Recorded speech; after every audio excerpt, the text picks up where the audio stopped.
Fascist হাসিনার জন্য ভারত বাংলাদেশের একটা পটেনশিয়াল বন্ধুত্ব নষ্ট করছে। এটি কিন্তু ক্রমশ স্পষ্ট হচ্ছে এবং হাসিনাকে আশ্রয় দেয়া নিয়ে ভারতের ভেতরেই কিন্তু নানা প্রতিক্রিয়া এখন আমরা দেখছি। মানে এটা ক্রমশ কিন্তু এটা আরো বাড়ছে যে তোমরা কেন এরকম একটা মহিলাকে এখানে আশ্রয় দেওয়া হলো বা কি স্বার্থ, কি জন্য এই মহিলার জন্য আমরা বাংলাদেশের সাথে সম্পর্ক আরো খারাপের দিকে নিয়ে যাচ্ছি, ভিসা বন্ধ করে দিলাম, এই করলাম ওই করলাম।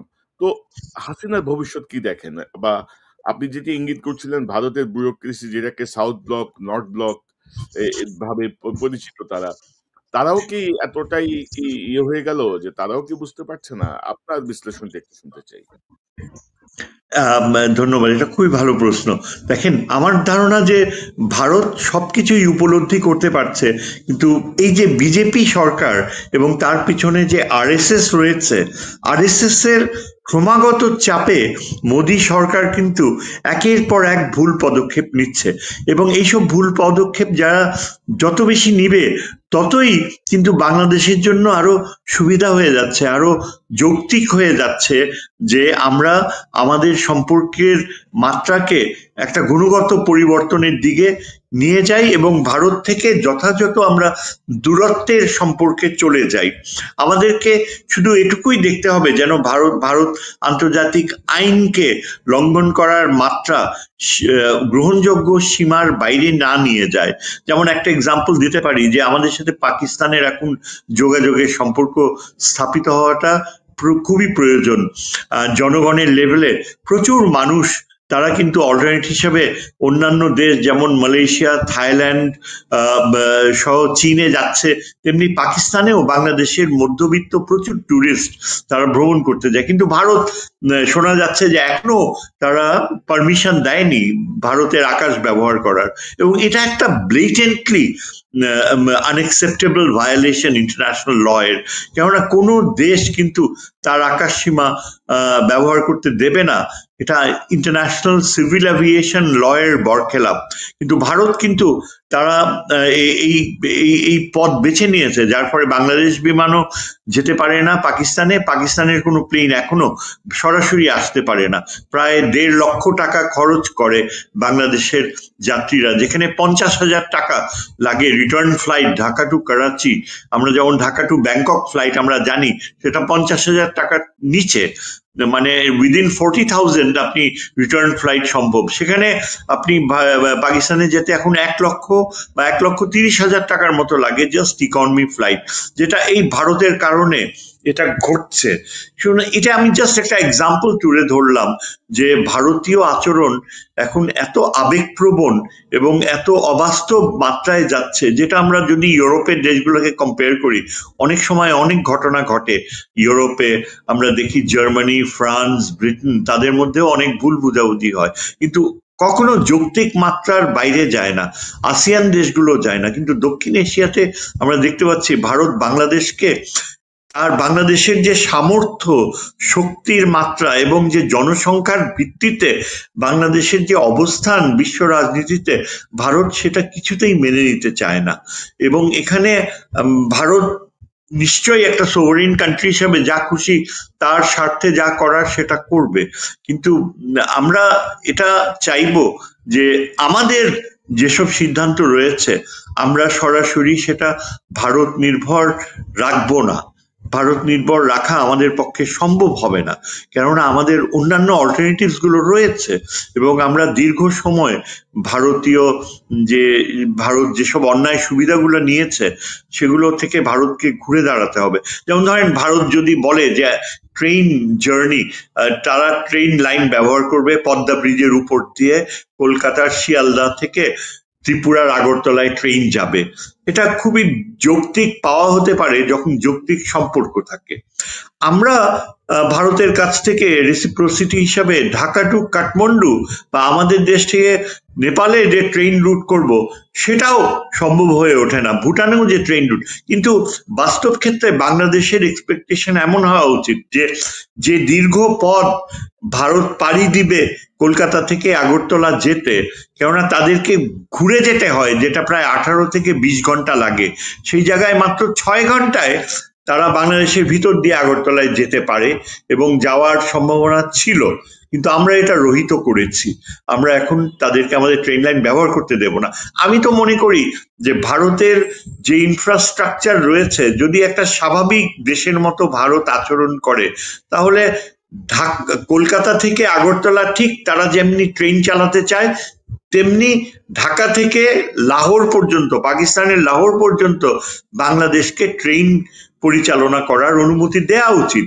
তারা যদি 6 ঘন্টায় আগরতলায় যেতে পারে, তাহলে ঢাকা সার্কের অঞ্চলে ঢাকা থেকে লাহোরে যদি বাংলাদেশের মানুষ ট্রাভেল করে, 2 দিন 2.5 দিন সময় লাগবে, আর ট্রেনের ভাড়া হবে মাত্র 600 টাকা। 600 থেকে 1000 টাকা এই ভাড়া দিয়ে তারা ঢাকা টু লাহোর যেতে পারে। যদি দিল্লি টু লাহোর ট্রেন যাওয়া সম্ভব হয়, তাহলে ঢাকা দিল্লি হয়ে লাহোরে ট্রেন যাওয়া এটা একেবারেই একটা বাস্তব পরিস্থিতি। ভারতে এমন রয়েছে, দেখেন আসামে ডিব্রুগড় থেকে প্রত্যেক দিন ট্রেন যায় বিকানের পর্যন্ত, সেখানে 4 দিন লাগে, এবং প্রত্যেক দিন ডিব্রুগড় থেকে লালগড়, যেটা পাকিস্তানি বর্ডারের কাছাকাছি, ট্রেন যাচ্ছে। এটার নাম হচ্ছে আওয়াধ আসাম এক্সপ্রেস। এই ট্রেনটা 4 দিনে যদি প্রত্যেক দিন যেতে পারে, তাহলে ঢাকা থেকে লাহোর মাত্র 2.5 দিনে যাওয়া, 2500 কিলোমিটার, এটা খুবই স্বাভাবিক, কেননা ট্রেন লাইন রয়েছে। এটা একটা রাজনৈতিক সিদ্ধান্ত নেওয়ার ব্যাপার। কিন্তু আপনি কল্পনা করতে পারেন যে ভারত কখনো সেটা অ্যালাউ করবে? ভারত, মানে আমরা যে এখনো কোন অন্ধকার যুগে রয়েছি সেটাই অবাস্তব লাগে। ঢাকা টু কাঠমান্ডু পর্যন্ত ট্রেন যেতে দেয় না, সেখানে ভারত ঢাকা টু লাহোর মানে অ্যালাউ করবে। অথচ তারা কিন্তু নির্বিঘ্নে কলকাতা থেকে আগরতলায় যেতে তারা কিন্তু নিশ্চিতভাবে ধরেই নেয় যে বাংলাদেশের নাকি এই পারমিশন দেওয়া উচিত, কিন্তু তারা নিজেরা ওই ধরনের রেসিপ্রসিটি দেখাবে না। এটাই আনফরচুনেট। আমরা তো মনে করি যে সার্কভুক্ত প্রত্যেকটা কান্ট্রির সাথে, সার্কভুক্ত প্রত্যেকটা দেশের সাথে রেল যোগাযোগ থেকে শুরু করে সড়ক যোগাযোগ স্মুথ হওয়া উচিত। এটা এটা মানে অবশ্যই বিশ্বের জায়গাটা থেকেই এটা হওয়া উচিত। আর আপনি যেটি বলছিলেন যে স্যার হাসিনার এই 15 বছরে তো ভারত, মানে আমার তো মনে হয় যে হাসিনা যদি এবার সময় পেত, মানে বাংলাদেশ তার অঙ্গরাজ্য হিসেবে ঘোষণা করেও দিতে পারতো, কিন্তু হাসিনা যে দিকে যাচ্ছিল আর কি। আর হাসিনা নিজে যে আমি ভারতকে যা দিয়েছি, ভারত কখনো তার কি মানে ভুলতে পারবে না, ঋণ শোধ করতে পারবে না। তো সেই জায়গাটা থেকে আল্লাহ আমাদেরকে বাঁচিয়েছেন।